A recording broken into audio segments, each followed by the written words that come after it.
All right, welcome to our HR Business Services Committee meeting. Today is Monday, December 8th, 2025, and we're starting our meeting here at 4:34 p.m. So welcome, everybody. This is our last HR Business Services meeting for the calendar year, and I just want to thank both of you, members Williams and Banks, for your work on this committee over the last year. So with that, we'll get started. We'll start with our HR monthly department summary report. And Human Resources has still not received a demand to bargain from the NCBAA group, but we're beginning to bargain for the 25-27 contract with the DWIA group, DDWIAA, with the first date beginning December 22nd, 2025. Some things that our HR department is working on. We're working on assisting employees with navigating the Minnesota paid leave, and that makes sense. That's rolling out January 1, as we all know, and I've been dealing with that at work as well. So just making sure we're informing our staff and letting them know our internal procedures and policies around that. Great, thank you. Thank you for your work on that, everyone. Working on, Superintendent Magus? Just for the board and public, we again have HR manager Steve Johnson with us. We're in the process of hiring for our HR director, and Steve is doing an amazing job of supporting and filling in for the department during this time. Great. Did you have anything else to add on that, Steve, with the PFML? No, we'll just keep the communication open as new things happen because they're rolling it out and we're finding out kind of more and more each day. I get that. Yeah. Making sure that we're available for people is the main thing to help explain their options. Absolutely. Thank you. We're also working on healthcare savings plan estimates and final for employees who are retiring or inquiring about retiring. We're creating a Google Classroom to educate employees on Minnesota paid leave, PFML. And we're assisting retirees with navigating health insurance due to, well, the Aspirus, St. Luke's, and Blue Cross contract negotiation, but it's no longer a stalemate. I heard that they did reach an agreement, which is really good news. I suspect there might still be some implications for health care for the next few months, I would guess. Yeah, that's our understanding, is that even if you wanted to switch back and go to Aspirus through Blue Cross, it's not going to be immediate. It will be at least a few months. So we're doing information about that, and as well as trying to work with their timeline with the hospital systems, Blue Cross, Blue Shield, and Aspirus, on when we can start to do that. So we'll probably offer it in the spring or in the summer to do a change back, but it wouldn't make any sense right now. Wow. Adding a complication to an already complicated process. So thanks for your work helping our staff navigate that. Yeah, our benefits team has been hard at work, and so hopefully when it rolls out in January, we'll have a good process that we can help and also work with the state on that. Yeah, great, thank you. And then our Human Resources report also says we're finalizing the clerical job descriptions and working on pay proposals. We have the majority completed, but have to complete the outstanding job descriptions. Upcoming changes and improvements to the department. HR implemented a biweekly staff meeting to update each other on all areas of HR. We're working on an updated onboarding process that starts with HR and transitions to the department supervisor and then possibly a mentor or trainer. Any questions or comments on our HR report? Below, you'll also see the staffing report where you can see some certified appointments and leaves and some open positions. So we have, it looks like we have 6 teacher positions open still, early childhood, elementary, and 2 in elementary, 1 in elementary, 1 in high school, looks like. So. Seeing no other questions or comments, we can move on to our child nutrition department report.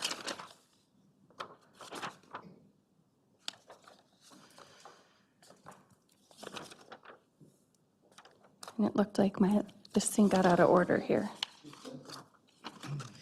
Here, I got it. So some things that we're working on, the after-school meal program, federal audit at Denfield High School was completed on November 19th. The findings from the audit will be mailed to the superintendent. We're working on some new menu items to add after the new year starts. The students enjoyed the Thanksgiving menu we served on November 25th. So really glad to hear that.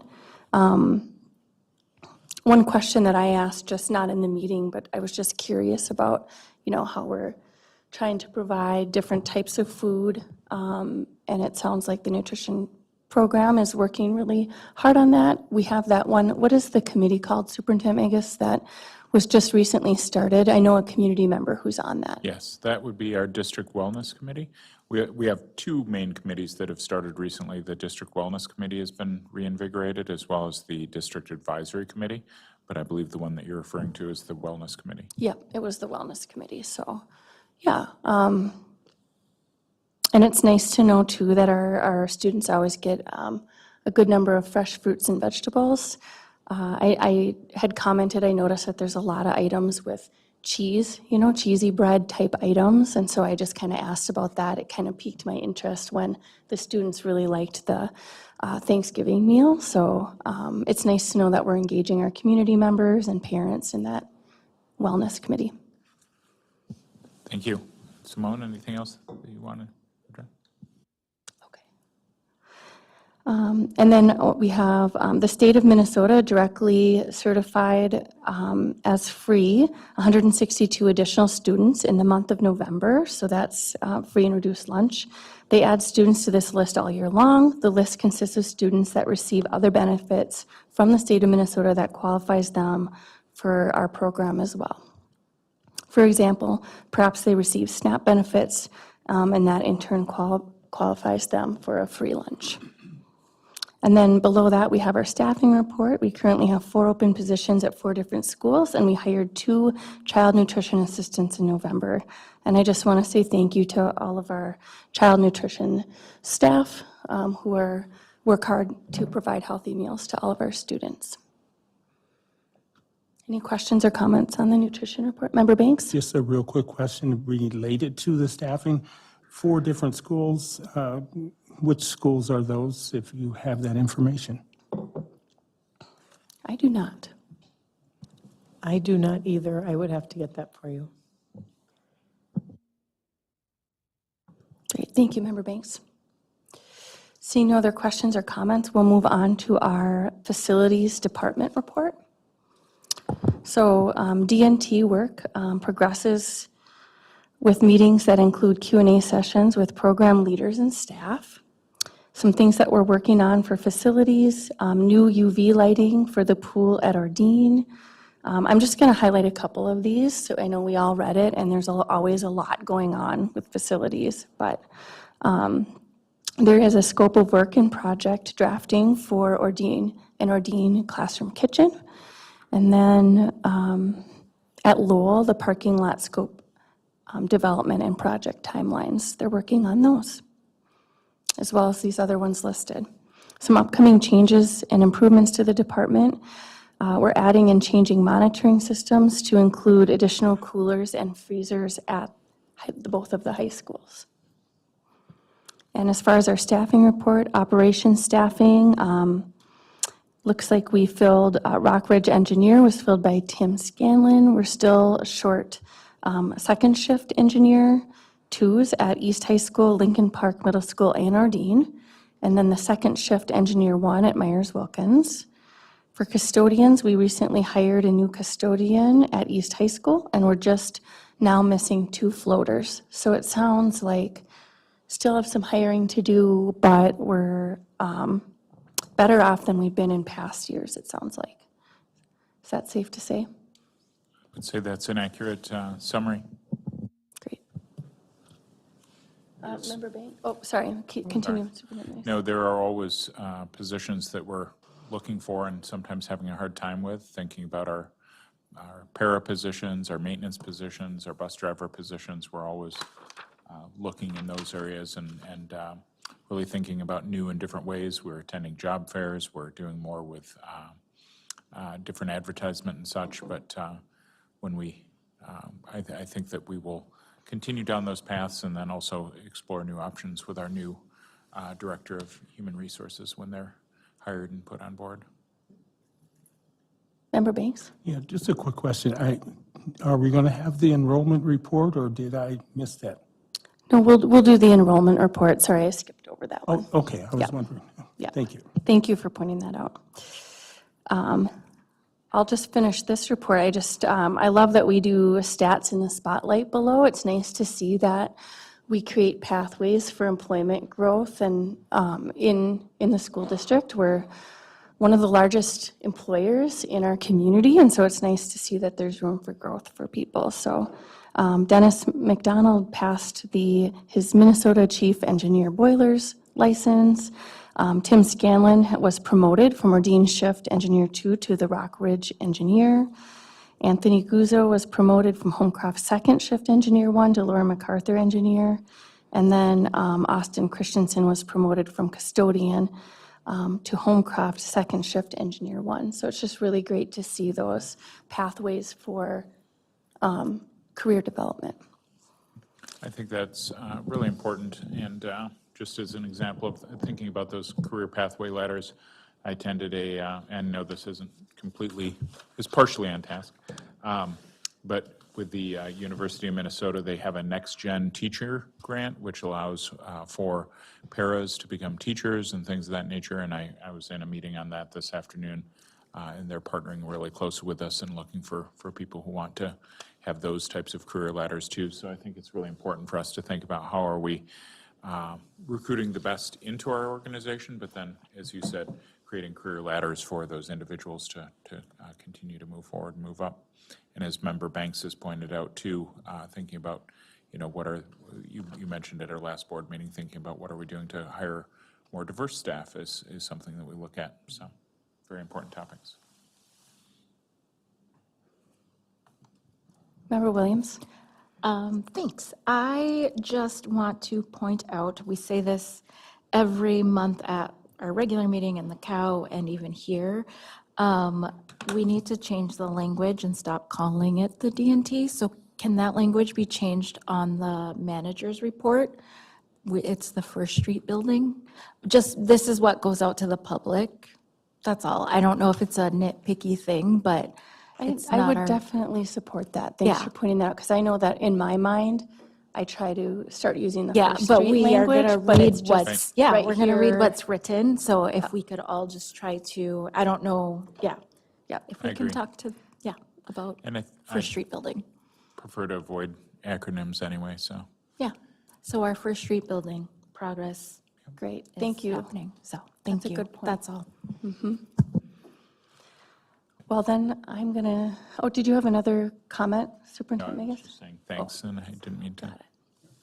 Okay, well, then I'm going to backpedal a little bit to our enrollment report. Sorry about that. I always like to look at page 7, which is the ISD 709 active enrollment by month, and it's the line graph, because I think it really is a good visual about kind of where we're at. We know that we've had over 200 more students this year than we budgeted for. And even though normally you see enrollment high and it kind of drops over the year as students graduate or maybe, leave the district for one reason or another, but usually it's a lot of early graduations and things like that. So you can see that we have dipped from the beginning of the year, but we're still considerably above where we were last time at this year. So you see 25, 26, this school year's in yellow, last year's is in gray. So I always like to point that out. And then if I go back a couple pages to, pages 4 and 5, those are always nice ones to look at too. We have our month-to-month enrollment changes by school, and then we have our enrollment report by grade. So I really appreciate the work that goes into this data to be able to look at it in different ways. One thing that I was thinking about when I was just kind of looking through the enrollment report is our growth in capacity study that we're embarking on, and just kind of how a lot of this intersects with our growth and capacity study, obviously. So we, looking at Homecroft School and how much it's grown over the last few years, and then other schools as well. So any other questions or comments? I was just going to say, I think that growth and capacity work is very important to us, and I just had a member of the community reach out to me, and just even after we had talked last, and said, they hope that we consider all possible solutions, that we're not just thinking boundaries. I think people's mind go to boundaries, but there are programmatic changes we can make, there are structural changes we can make, there are so many things. But first of all, we just want to define the problem. So it's not that we're jumping into things. We want to make sure that we are thoughtful, and that I think it's important when we're looking at things to take some time to define the problem before we try and solve the problem. And I think that's what the demographic study is intended for. Great, thank you. And I think that's a really good point, because we have a lot of different, I'm proud of a lot of the different programming that we have in our schools, career and tech ed or Spanish immersion. We have a lot of school forests, so there's a lot of creative ways to think about this. Is a really good problem to have 200 more students. I think it reflects the quality of programming and academics and teachers that we have. Member Banks, did you have a comment or question? Quick question. As we are dealing with the capacity concerns in the district, in every building, it looks like, would we ever have the occasion or the need to have temporary spaces?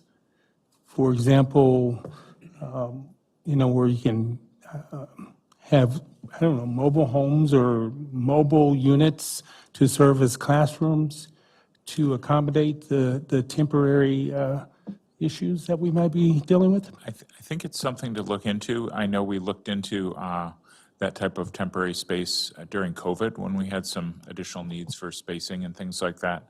But what we have found, there are a couple of different things. They're not very cost effective.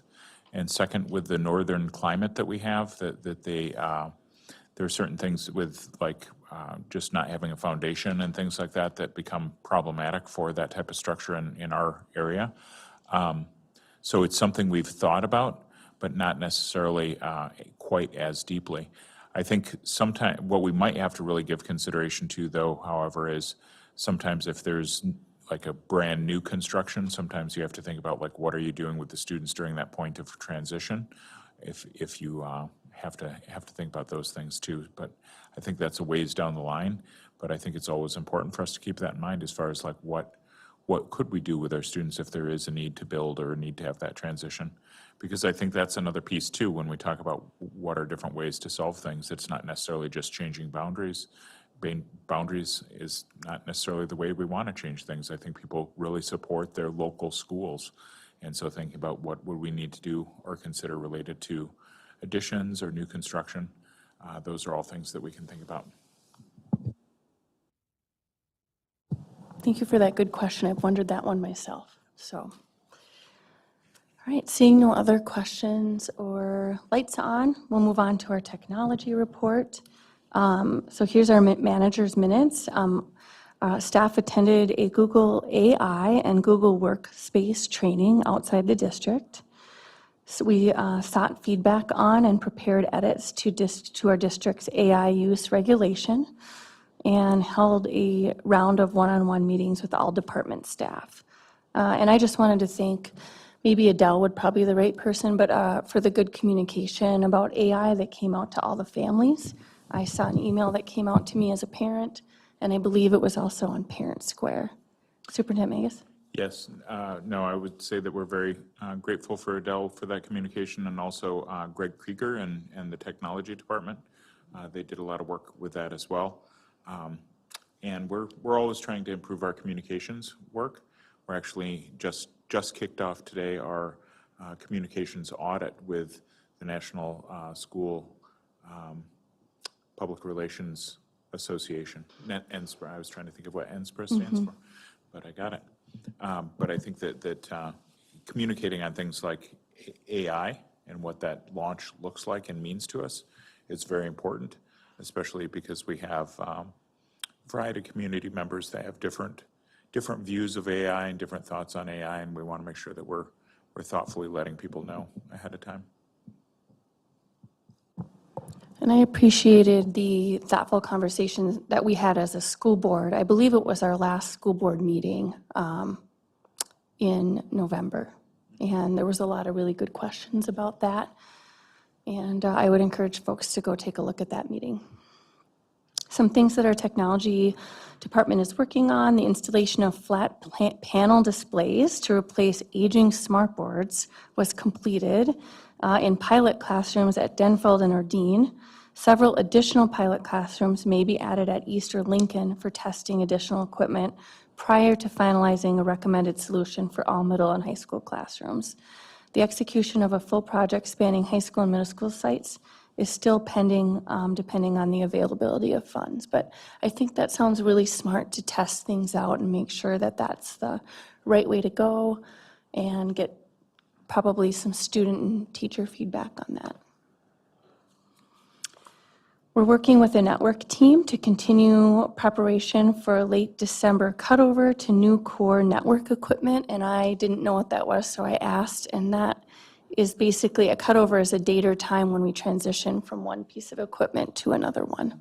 But I was just wondering about that, I didn't know. And then our network team continues troubleshooting a central network authentication system that's causing a substantial user experience issues across the district. A roadmap to end our use of this product is being developed in case it becomes necessary. Is that dual authentication, like a central network authentication system? No, it's a different system that we're, can you please come on up and share just a I was moment? thinking, because I know like dual authentication for logins is such a important thing these days. And I Yes. know that for some people, it causes a lot of issues when you have to have an app and No, it is texting. So it's challenging something totally sometimes, different especially then. for- Yeah, a multi-factor authentication where you have the two steps to sign in will remain in place for the systems that it's Got it. presently in place for. What this refers to a different technology system that decides how different computers, laptops, other devices across the network come onto the network and what resources they get access to that we're working on troubleshooting. Interesting. Thank you Yep. for being here to clarify. I appreciate it. And then our staffing report for technology, our network architect and IT security analyst positions remain vacant. Interviews were held for both positions, and an offer was extended for one position thus far. Seeing no questions or lights on for our technology report, we'll move on to our transportation report. Make sure I got my list here. Yep.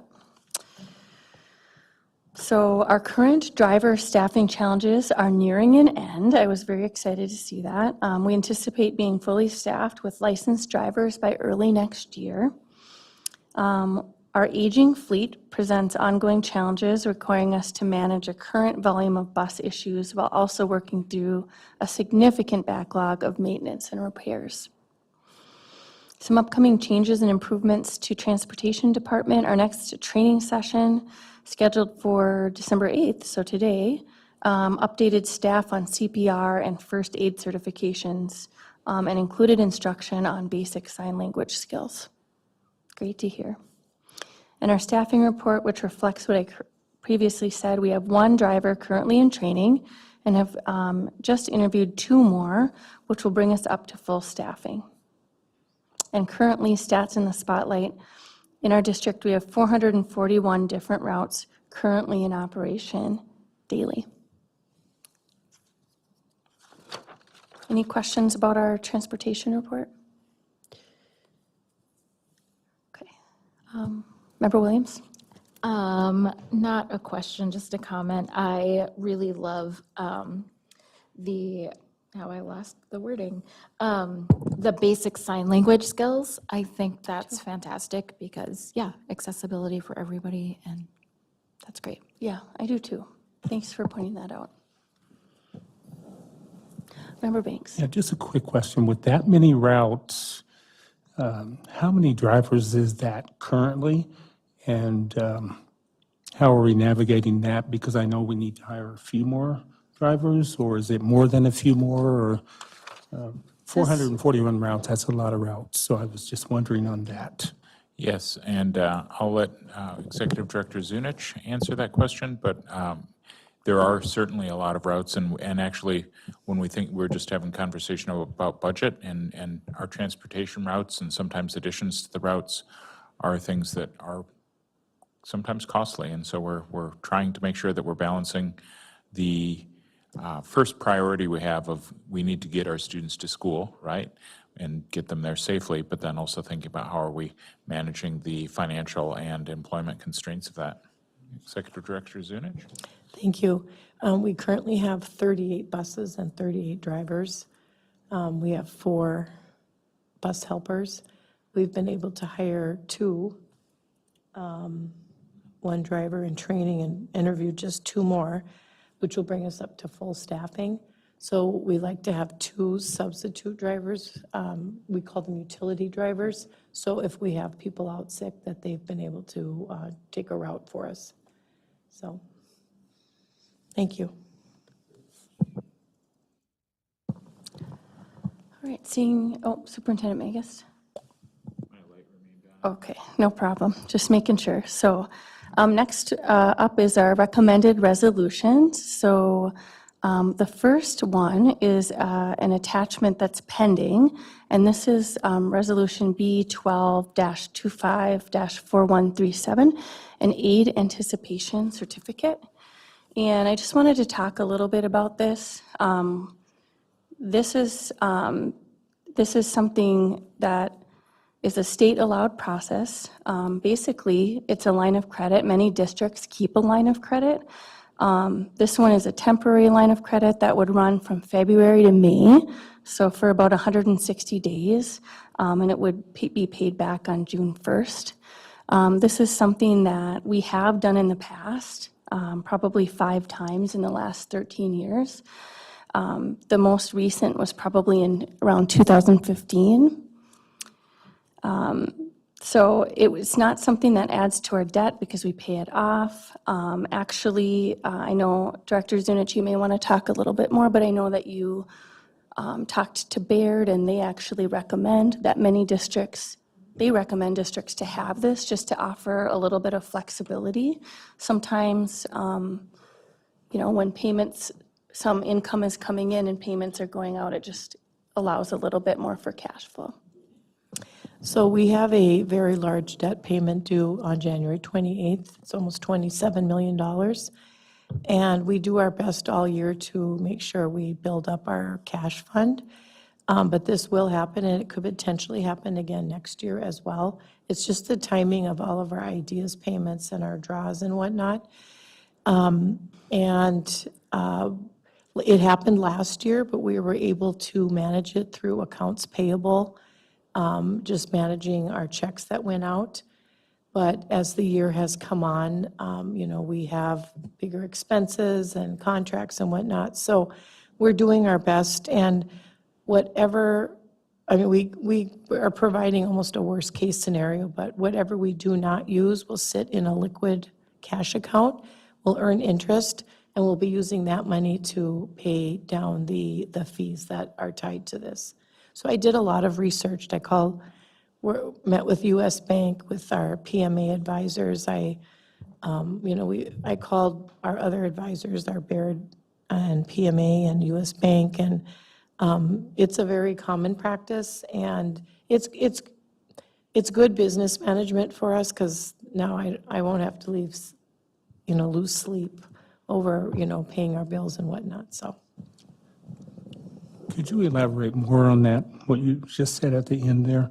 Because folks of whom may be listening may be saying things like, well, why is the district needing to do this? Can you kind of elaborate some more on that? Sure. So, we have our book numbers and we have cash. So they're really 2 different things. And when we have big payments come up during the school year, of course, we have to pay them, our bills. And it's just becomes almost a domino effect. Our PMA financial advisors manage our cash through the Mintrust account, and that's where all of what we call our ideas payments come. That's our bi-monthly payments we get from Minnesota Department of Education. And the monies go into our Mintrust account, so it's always earning interest. And, we have some days that are quite manageable, and then when we have payroll days, and it's really just, we're saying 160 days, but it's really almost just a 90 to 100-day window while we have to make that debt payment. So some years, we've been able to accrue our cash, so we've been able to accrue the $27 million needed. And some years, you just simply can't. So as I did a lot of research and homework on this, I was told it's just good practice. It's always a good idea to have a line of credit available. It's not something I'd like to do on a regular basis, but, we have to always think about cash management and our future. Thank you. And the lawyer's drafting this resolution, and it'll be sent to the board later this week. So, great. Any other questions or comments? Great, seeing none. Our next resolution is B-12-25-4138, the certified tax levy for 2025, payable in 2026. And just again, this is our levy that is set by MDE, and that is our second resolution. It's one that we see come across our tables every year around this time. And then we have Resolution B-12-25-4139, and that's the acceptance of donations to Duluth Public Schools. We really appreciate the generosity of our community, like we say every month. We really appreciate it. We also have resolution B-12-25-4140, which is the acceptance of grant awards to Duluth Public Schools. This year, we have one authored by Adam Wisaki for the Duluth East Culinary Arts for $3,500. And that is from the Hospitality Minnesota Education Foundation. And then our last resolution is another one that we see every year around this time, B-12-25-4141, and this is a resolution for establishing combined polling places. I anticipate that we'll have some discussion on this at our school board meeting on Tuesday. So everyone can kind of be thinking about that. I believe ever since I've been on the board, it has not passed to combine the polling places, but we'll see what the will of the board is on Tuesday. Superintendent Magus? No, I was just thinking that even if the board chooses to pass a resolution for combined polling places, they can then decide to do something different with a later election, I believe. Like we'd be just thinking about when we had our last referendum and it was a non-standard election time, we chose to keep all the polling places open. So I think it's important for us to really think about how do we make sure that the public has as much opportunity to vote as possible. So you're right, that'll probably be part of the conversation. Thanks. Agreed, thank you. Seeing no lights on regarding our resolutions, we'll move on to our consent agenda. Of course, we had our HR staffing report. We have a payroll specialist job description in here. It looks like just the standard updates that the department was making. I didn't have any questions or concerns about that. And then we'll move on to our financial report. I met with Director Zunich prior to this meeting. She is working hard, and if you want to comment, that's fine too, but really working hard on tracking all the funds, but really keeping an eye on Fund 1. outpacing our budget by about 7%, but this is pretty common due to the beginning of the year when a lot of people are ordering supplies at the beginning of the year.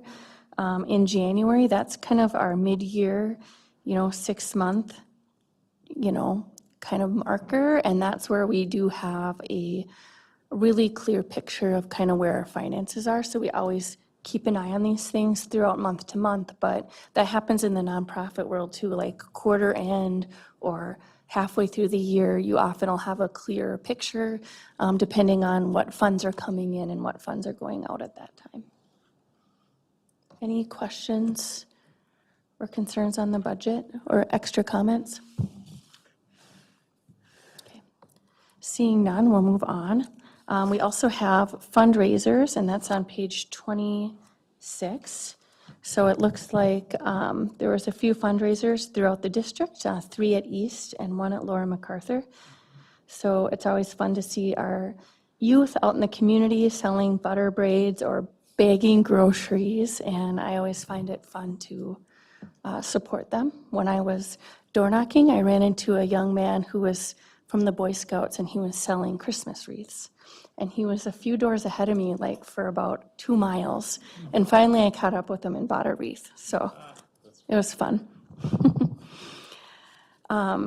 We also, on page 27, we see again our Teaching, Learning, and Equity Department Program Summary Report.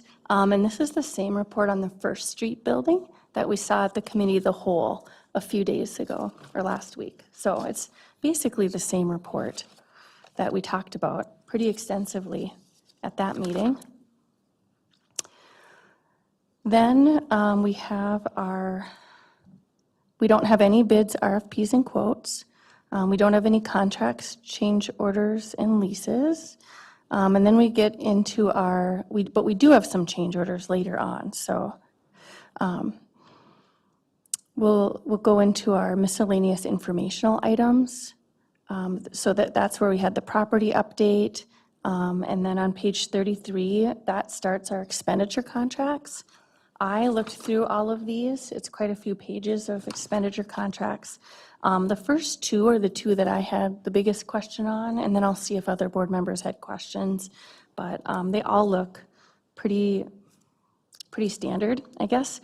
The first one is for a program called Thought Exchange, and that was for $49,900. And this, obviously, because of the expense, I asked some questions about that. This is a program that helps distill like public opinion down to digestible data for decision making. So it's going to be a tool that's used to really, to be able to communicate both ways between students, teachers, and the district. For example, we could get students' opinions and teachers' opinions on the new schedule change that we did at East, the 7-period day, or the new schedule at the middle school, and figure out how do we really fine-tune that and listen to their feedback. Superintendent Magus, I'll let you comment a little bit on that. Sure. So Thought Exchange, it's a tool used in a lot of different organizations. It's generally education-based, but the Minnesota Association of School Administrators uses it. MSBA has used it quite a bit.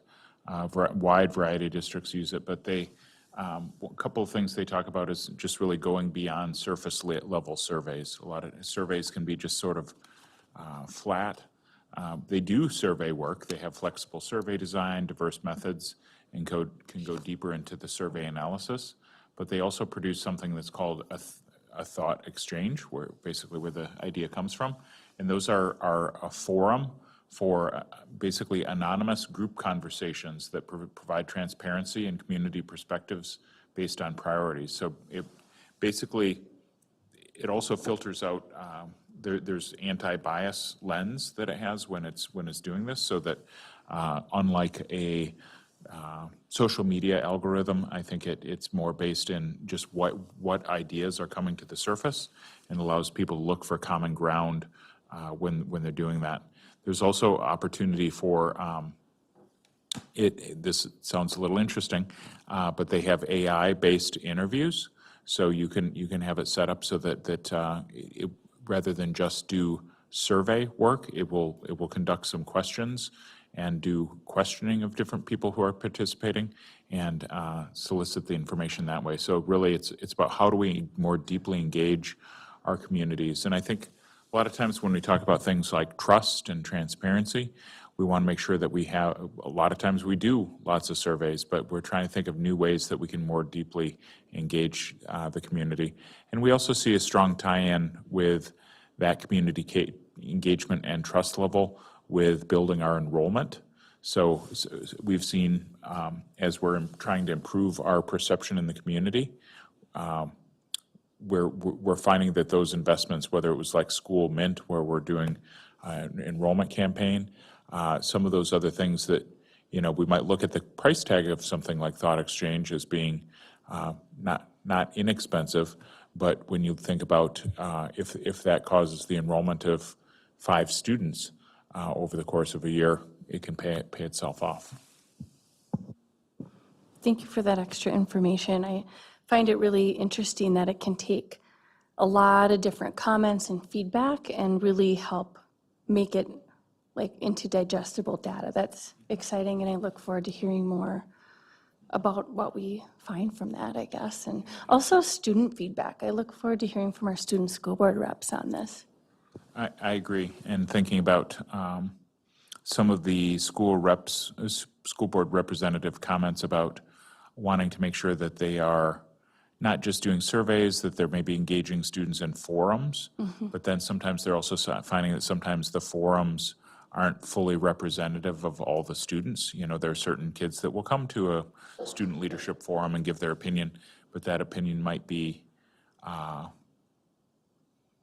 somewhat homogeneous in perspective as opposed to broader in perspective. And so we're hoping that using this tool, we can solicit deeper feedback. Also, by having a tool that it's not based on who says what, right? If we get into a room, sometimes like as superintendent, I'm really careful about putting my opinion out when we first start talking about a subject, because people might say like, oh, the superintendent thinks this, and then people's ideas might align with that. Or a student maybe there's a student that's popular that gives a certain example, or we want to make sure that it's the true quality of idea that surfaces rather than just popularity or positional power.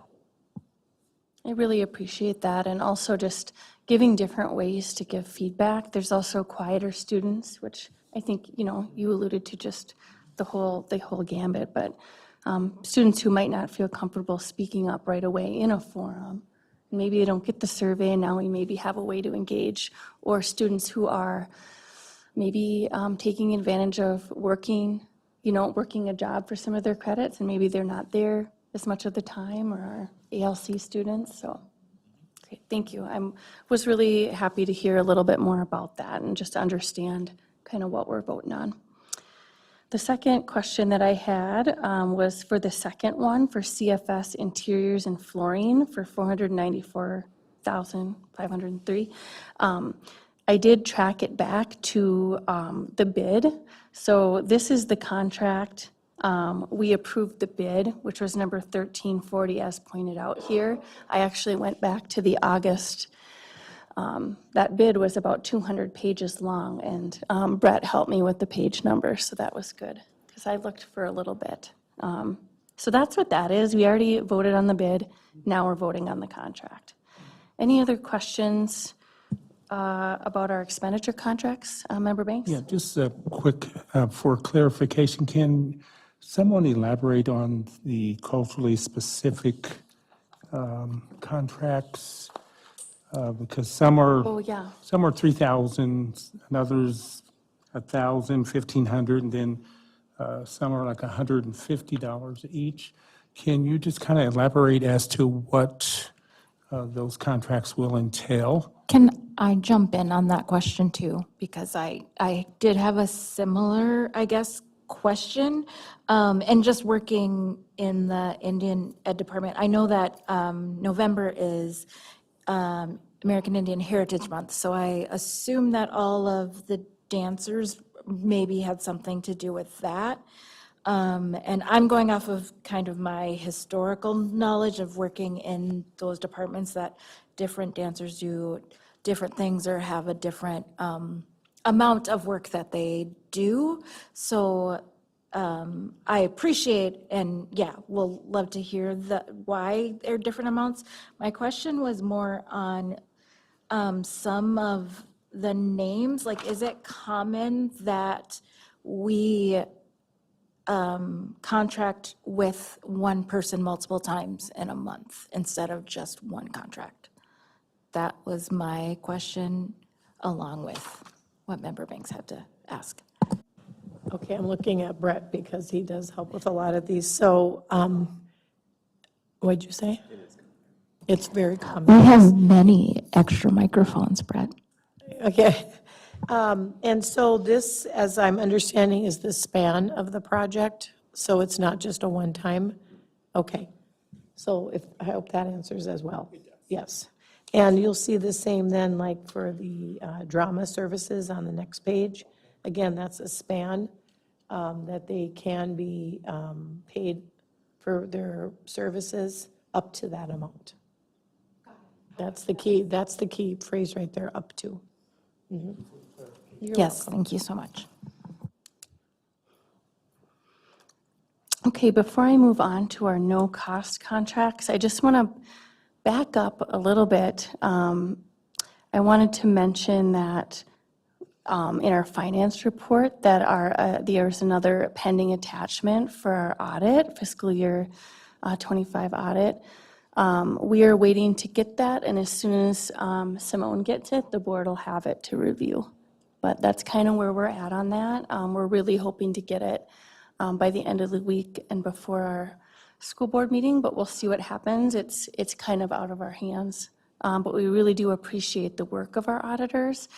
From what I know, I know it's a lot of hard work, and I also know that there's a lot of auditors who maybe won't even work with the school district because it's so complicated. And so we really do appreciate the work of Whipley, and we look forward to seeing the audit. And we don't really have any concerns about what that'll look like either. But we'll see it, and we'll get it when Simone has it. So I just wanted to say that, and I apologize I skipped over that. I am going to take a look at our no-cost contracts on page 166. We have one of them for Wolf Ridge Environmental Learning Center for Homecroft, a field trip agreement paid for with fundraising and donations. So I remember when my kids were at Homecroft and went to Wolf Ridge, and I chaperoned both times. One went well. One, there was a bunch of kids that got sick, that's all I'll say. So best of luck. Yeah. We do not have any revenue contracts, and then our grant applications are on page 168. So there's one for the Greater Denfeld Foundation, and then the Head of the Lakes United Way. So we really appreciate the hard work for the staff who are authoring those grants, because that's a lot of work. And then we have change orders signed. We have two of them. We have one for Intercon Group, and then one for Veet, I think it's Veet and Company. So I had asked about, I kind of dug into the Intercon Group one. I'm waiting to hear back I asked some questions just about that change order in particular. 37,000 of that one was a scope of work. It says architectural and MEP design revision. So as we talked about at our last school board meeting, pretty in-depth change orders, as we learned, can happen for a variety of reasons. Sometimes they happen because of changes that as a district we make. Maybe we want this drawing redone. So I hope to give an update at our school board meeting next week when I get the information back. But I did ask about that because it was a pretty hefty change order. And that is kind of the end of our HR committee meeting. Are there any follow-up last-minute questions? I think we covered everything. Great.